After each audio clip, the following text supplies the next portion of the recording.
silence. Is silence a good thing? Maybe for the mom who has a lot of little children at home and they're screaming and crying and there's noise all the time around her, sometimes she might want that silence, and silence can be good, right? What about the busyness of work and the constant deadlines and schedules and things that you need to get done and the run, and then come home and run and do more.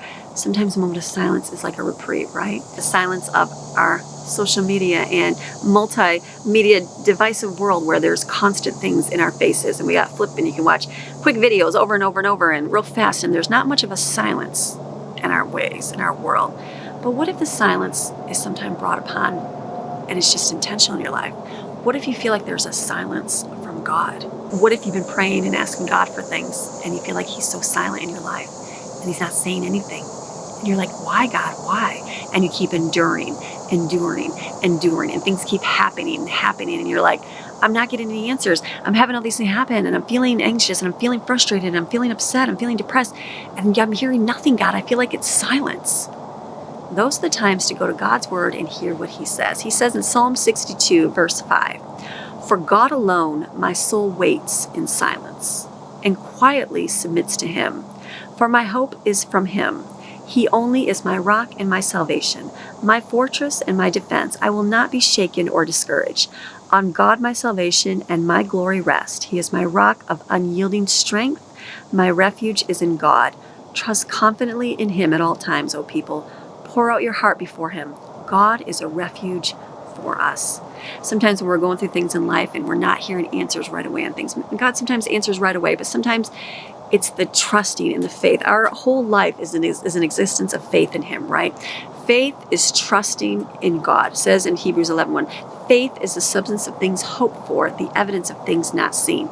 Okay, sometimes we hope for things to change in our life. Sometimes we hope for relationships. We hope for a job. We hope for a physical medical change. Sometimes we hope for finances. We hope for all kinds of different things in our life. And sometimes we don't see them right away, right? We've been praying and God, why? That's the part of our faith that needs to be strengthened. So what do? Pour your heart out to God, like it says. Pour out your heart before him and wait in silence and trust that God hears that. He hears you. He does. He doesn't miss anything. And then ask yourself, God, what do I need to do? Is there something I need to do? Maybe it's spending more time in his word. Maybe he wants you to learn a little bit more to get strengthened in the inside of you by the waiting and the enduring. It helps. It does, even though you don't think it does. I know it. No one wants to wait. Nobody wants to wait for anything. You want immediate results for things in your life, right? But the waiting produces results. It produces patience. It produces trust because you know, okay, he's going to do it. And he's going to do it when it's time because all these other things got to happen first, and then God will answer that prayer. God will do what he says, but I have to trust in those things. So those silent times, as anxious as you want to get, because sometimes we want now, we want everything right now. We want God to do things now. Sometimes he's saying, I can't give it to you now because I can only show you in part. God says in the Bible that he shows in part, not in whole. I can only give it to you right now because you only see this much. And if you keep in my word and you abide in my word, I will strengthen you. I will give you what you need. And then guess what? If you do those things, he'll give you a little bit more, and he'll do a little bit more. And then pretty soon you're going to be able to see the things in whole. And then he'll say, here is my answer to that prayer. I won't be silent on it anymore. But he's refining you. He's teaching you so that you can be molded to that person that can take whatever prayer he's answering in you. The trusting and the waiting. So the silence is a good thing. The silence, it helps endure. It helps growing, knowing what he does. Get in your word, read, know that he's refining you, know that he's molding you, and trust and have that faith that he's doing something good in your life because he is. So silence is a good thing. Once you look to him and know that he's doing something, just don't get over anxious. Just, okay, wait. Don't get all inside. Yeah, but God. No, don't. Yeah, but God. Just go, okay, I'm trusting God. And then guess what? What do you do? What do you do after that? Start praising him. But no. Don't but. Start praising him for who he is.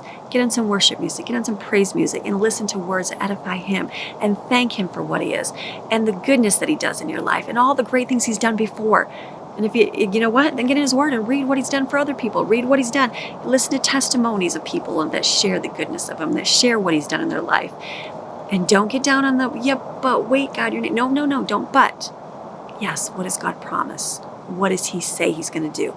Sing those songs. Listen to those words of encouragement. Get around people that are going to edify him and encourage you in those things. And trust. Don't start going to the yeah, but. No, no, no, yeah, but. Silence is okay. It's okay to have the quiet. The quiet is a good thing. The silent, he's there. He didn't disappear. He's still there. It says that your soul waits. Submit to him.